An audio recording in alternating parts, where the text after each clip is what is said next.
ஆரோக்கியமான வாழ்க்கைக்கு Auraville health mix auraville.in வெப்சைட்ல இருந்து வாங்கலாம். இனி இந்த திட்டத்தில் நம்ம லோன் வாங்கினோம் அப்படின்னா அதில் முக்கால்வாசி அமௌண்ட், அதாவது அதில் 75% அமௌண்ட்டை கவர்மெண்ட்டே திரும்ப கட்டிடுறாங்க. அது மட்டும் இல்லாமல் இப்போ லோன் வாங்கி மொதல் 4லேருந்து 5 வருஷத்துக்கான வட்டி அமௌண்ட் நம்ம பேங்க்கில் கட்ட தேவையில்ல, அதையுமே கவர்மெண்ட் கட்டிடுறாங்க. இப்படி ஒரு திட்டம் இருக்குது அப்படின்னு சொல்லி இன்னுமே நிறைய பேருக்கு தெரியல. அது என்ன திட்டம், அந்த திட்டத்தில் இன்னும் என்னென்ன பெனிஃபிட்ஸ்லாம் இருக்குது, அதுவும் இல்லாமல் அந்த திட்டத்தில் எப்படி நம்ம அப்ளை பண்ணுறது, என்ன டாக்குமெண்ட்ஸ்லாம் தேவைப்படும் அப்படிங்கிறதெல்லாம் நம்ம பார்க்குறதுக்கு முன்னாடி இன்றைக்கி தமிழ்நாடு வந்து ஹையர் எஜுகேஷனில் ஒரு முக்கியமான இடத்துல இருக்கிறதுக்கான காரணம் பெற்றோர்கள் வந்து பேங்க்கில் கடன் வாங்கியாச்சும் என் பொண்ணை படிக்க வைக்கணும், என் பையனை படிக்க வைக்கணும் அப்படின்னு நினைக்கிறதால தான். அப்படி நிறைய பேர் கடன் வாங்கியும் பையனை படிக்க வச்சிருப்பீங்க, பொண்ணை படிக்க வச்சிருப்பீங்க.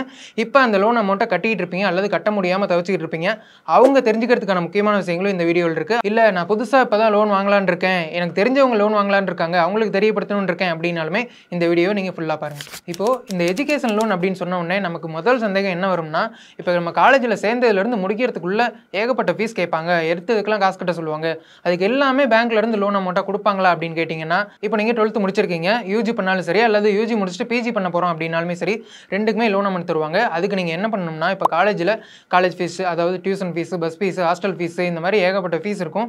அதை எல்லாமே சேர்த்து காலேஜ் சேர்றதுலேருந்து முடிக்கிற வரைக்கும் எவ்வளோ ஃபீஸ் ஆகும் அப்படிங்கிறத காலேஜில் ஒரு கொட்டேஷன், அதாவது ஃபீஸ் ஸ்ட்ரக்சர் வாங்கி பேங்க்கில் நம்ம கொடுத்தோம் அப்படின்னா அதை அவங்க பார்த்துட்டு ப்ராசஸ் பண்ணி அதுக்கான அமௌண்ட் நமக்கு கொடுக்கறதுக்கான வாய்ப்பு இருக்குது. அதே மாதிரியே இப்போ ஒரு சில பேங்க் வந்து நாங்கள் டியூஷன் ஃபீஸ் அமௌண்ட் மட்டும் தான் கொடுப்போம், மற்றதெல்லாம் கொடுக்க மாட்டோம், இது எங்கள் டேர்ம்ஸ் அண்ட் கண்டிஷனில் வராது அப்படிங்கிற மாதிரி சொல்லுவாங்க. ஸோ இது பேங்க்கை பொறுத்து மாறும். அதனால் லோன் அமௌண்ட் அவங்க எதுக்கெல்லாம் கொடுக்குறாங்க அப்படிங்கிறத முன்னாடியே நீங்கள் கேட்டுக்கோங்க. இப்போ அடுத்து பேங்க்லேருந்து நமக்கு லோன் ப்ராசஸ் பண்ணிட்டாங்க, இப்போ டேரெக்டாக நம்ம அக்கௌண்ட்டுக்கு கொடுப்பாங்களா, அது எப்படி கொடுப்பாங்க, கொஞ்சம் கொஞ்சமாக கொடுப்பாங்களா அல்லது முழு அமௌண்ட்டுமே கொடுப்பாங்களா அப்படிங்கிற சந்தேகம் இருக்கும்.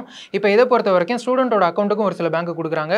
அப்படி இல்லை அப்படின்னா நம்ம படிக்கக்கூடிய காலேஜில் ஒரு ஸ்ட்ரக்சர் இருக்கும் இல்லையா, டேர்ம் ஃபீஸ் கட்டுற மாதிரி இருக்கும் அல்லது ஃபுல் அமௌண்ட்டும் கட்டுற மாதிரி இருக்கும். அதோடைய ரூலுக்கு தகுந்த மாதிரி பேங்க் டேரெக்டாக காலேஜுக்கே கட்டுற மாதிரி கூட இருக்கலாம். ஓகே ப்ரோ, நான் இப்போ வெளிநாட்டில் படிக்கலான்னு இருக்கேன், அதுக்கு நான் என்ன பண்ணணும் அப்படின்னு கேட்டிங்கன்னா, எந்த கண்ட்ரியில் படிக்க போகிறீங்க, என்ன கோர்ஸ் எடுத்திருக்கீங்க, அந்த காலேஜில் உங்களுக்கு அட்மிஷன் கிடச்சிருச்சா, அதுக்கான ப்ரூஃபு, அதே மாதிரியே இப்போ வெளிநாடு போகிறோம் அப்படின்னா தங்குறது, ஃப்ளைட் டிக்கெட், இன்சூரன்ஸ், இது எல்லாமே சேர்த்து காலேஜில் ஒரு ஃபீஸ்க்கான ஸ்ட்ரக்சர், அதாவது கொட்டேஷன் இருக்கு இல்லையா, அதை வாங்கிட்டு வந்து பேங்க்கில் கொடுத்தோம் அப்படின்னா அதுக்கான ப்ராசஸ் அவங்க பண்ணுவாங்க.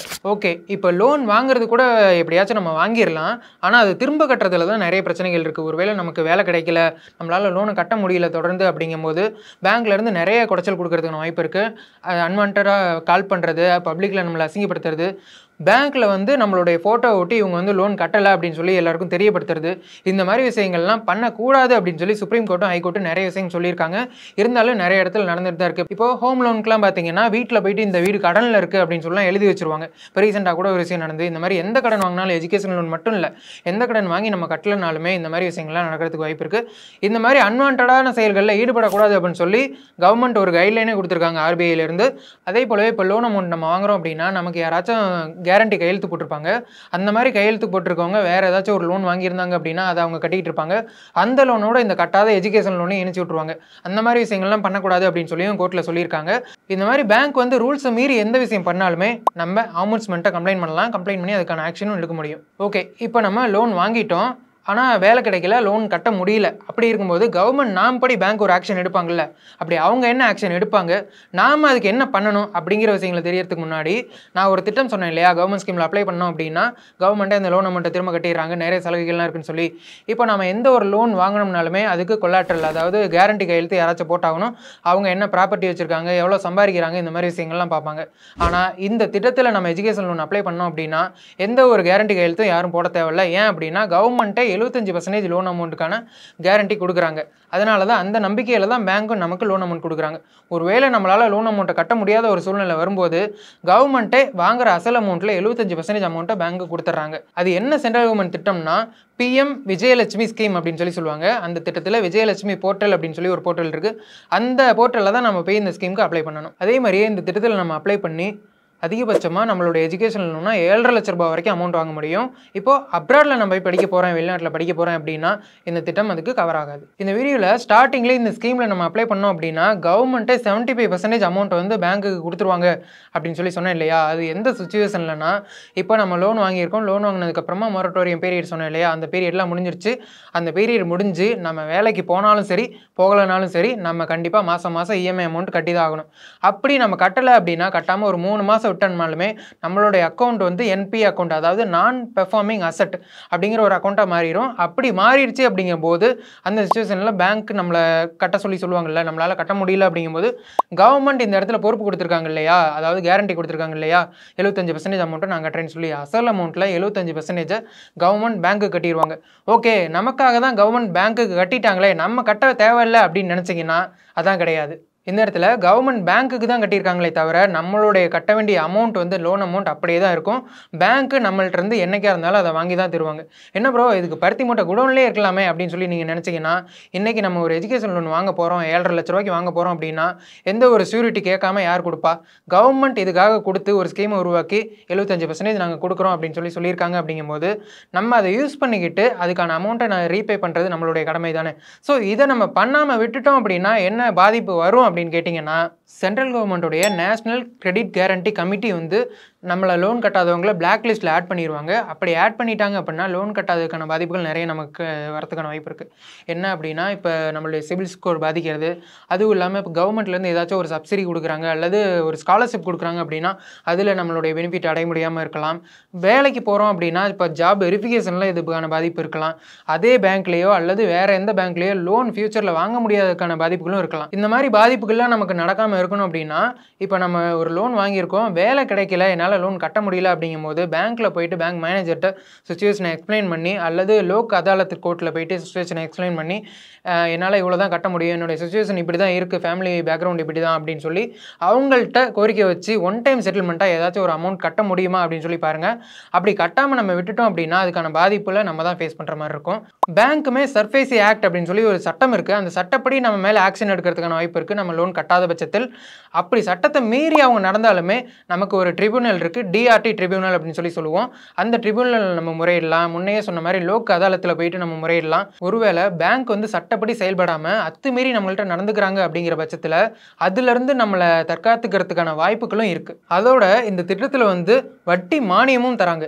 இப்போ வட்டியை பொறுத்த வரைக்கும் நம்ம பேங்க்கில் போய்ட்டு லோன் வாங்குறோம், எஜுகேஷன் லோன் வாங்குறோம் அப்படின்னா ஒவ்வொரு பேங்க்கை பொறுத்தும் 8%லேருந்து 11% வரைக்கும் இருக்கும். இப்போ இந்த வட்டி நமக்கு கால்குலேட் பண்ணி கொடுக்குறாங்க, லோன் கொடுக்குறாங்க அப்படின்னு வைங்க. நம்ம இப்போ படிக்க போகிறோம், நம்ம அடுத்து எப்போ லோனை கட்டுறது அப்படின்னு சொல்லி ஒரு சந்தேகம் வரும். இப்போ மொரட்டோரியம் பீரியட் அப்படின்னு சொல்லி ஒன்று சொல்லுவாங்க. அதாவது இப்போ நம்ம காலேஜ் கோர்ஸோட டியூரேஷன் எவ்வளோ அதோட சேர்த்து எக்ஸ்ட்ரா ஒரு வருஷம், அந்த வருஷத்தை தான் நம்ம மொரட்டோரியம் பீரியட் அப்படின்னு சொல்லி சொல்லுவோம்.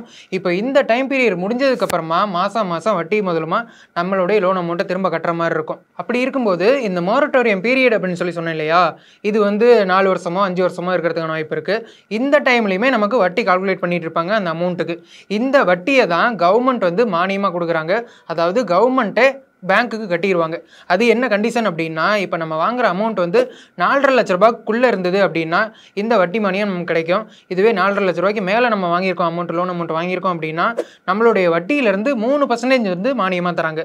இதுக்கு நம்ம எலிஜிபிள் ஆகிறதுக்கு இடபிள்யூஎஸ் எக்கனாமிக்கலி வீக்கர் செக்ஷனாக இருந்தால் போதும். அதாவது நம்மளுடைய ஆண்டு வருமானம், குடும்பத்தோட ஆண்டு வருமானம் வந்து 4.5 லட்ச ரூபாய்க்குள்ளே இருந்ததுன்னா இந்த திட்டத்தில் நம்ம எலிஜிபிள். இந்த வட்டி மானிய ஸ்கீமை வந்து சிஎஸ்ஐஎஸ் ஸ்கீம் அப்படின்னு சொல்லி சொல்கிறாங்க. இந்த திட்டத்தில் நம்ம பயன்பெறணும் அப்படின்னா வேறு எந்த எஜுகேஷன் லோனோ கவர்மெண்ட் சப்சிடியோ நம்ம வாங்கியிருக்கக்கூடாது. அதே மாதிரியே இந்த திட்டம் வந்து ஒரு தனி திட்டம் தான். நான் முன்ன விஜயலட்சுமி போர்ட்டல் சொன்னேன் இல்லையா, அது கிடையாது. அதில் நம்ம அப்ளை பண்ணோம்னாலுமே அல்லது நார்மலாக நம்ம ஒரு எஜுகேஷன் லோன் அப்ளை பண்ணோம்னாலுமே இந்த சிஎஸ்ஐஎஸ் ஸ்கீம்குள்ளே நம்ம வரமா அப்படிங்கிறத பேங்க் ப்ராசஸ் பண்ணி நம்ம அந்த சப்சிடிக்கு எலிஜிபிளாக இல்லையா அப்படிங்கிறதையும் நமக்கு சொல்லிடுவாங்க. அப்புறம் இந்த வித்யாலட்சுமி போர்ட்டலில் ஒரு சின்ன கண்டிஷன், அது என்ன அப்படின்னா மார்ஜின் ரெக்யூர்மெண்ட். அப்படின்னா இப்போ நம்ம காலேஜில் சேர்றதுக்கு முன்னாடியே கை காசு நம்ம கட்டுவோம் இல்லையா, கையிலேருந்து ஒரு அமௌண்ட்டை கட்டியிருக்குன்னு சொல்லுவாங்க. இந்த அமௌண்ட் வந்து ஒரு கண்டிஷன் வச்சுருக்காங்க. 4 லட்ச ரூபாக்குள்ளே நம்ம லோன் வாங்கியிருக்கோம் அப்படின்னா நம்ம காலேஜில் எந்த ஒரு கை காசும் கட்ட தேவையில்லை, மார்ஜின் அமௌண்ட்டாக எதுவுமே கட்ட தேவையில்லை.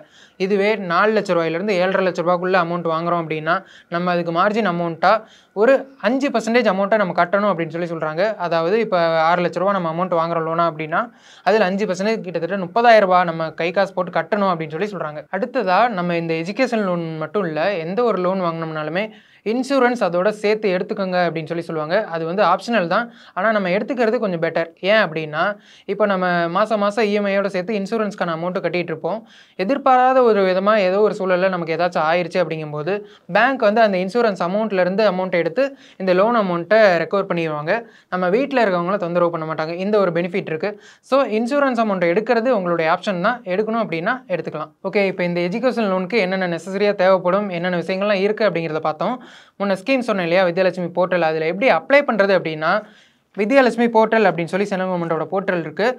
அதில் போய்ட்டு நம்ம ரெஜிஸ்டர் பண்ணிட்டு ஃபார்ம் இருக்கும், அதை ஃபில் பண்ணி சப்மிட் பண்ணோம் அப்படின்னா பேங்க்கை செலக்ட் பண்ணுற மாதிரி இருக்கும். இப்போ ஒரு நமக்கு தேவைப்படுற 3 பேங்க்கை நம்மளே செலக்ட் பண்ணிக்கிற மாதிரி இருக்கும். அதை செலக்ட் பண்ணிவிட்டு நம்ம அப்ளிகேஷன் சப்மிட் பண்ணோம் அப்படின்னா ப்ராசஸ் ஆகிட்டு இருக்கும். அதில் நம்ம செலக்ட் ஆகிட்டோம், அதாவது நமக்கு எலிஜிபிலிட்டி இருக்குது அப்படிங்கும்போது நம்ம செலக்ட் ஆகிட்டோம் அப்படிங்கிறதுக்கான கன்ஃபர்மேஷன் மெசேஜ் நமக்கு கிடைக்கும்.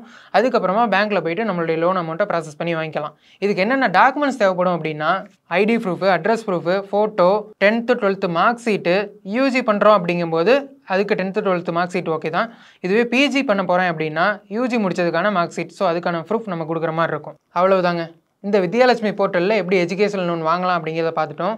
இன்னொரு சென்ட்ரல் கவர்மெண்ட்டோடைய ஒரு போர்ட்டல் இருக்குது, அதுக்கு பேர் வந்து ஜன் சமார்த் அப்படின்னு சொல்லுவாங்க.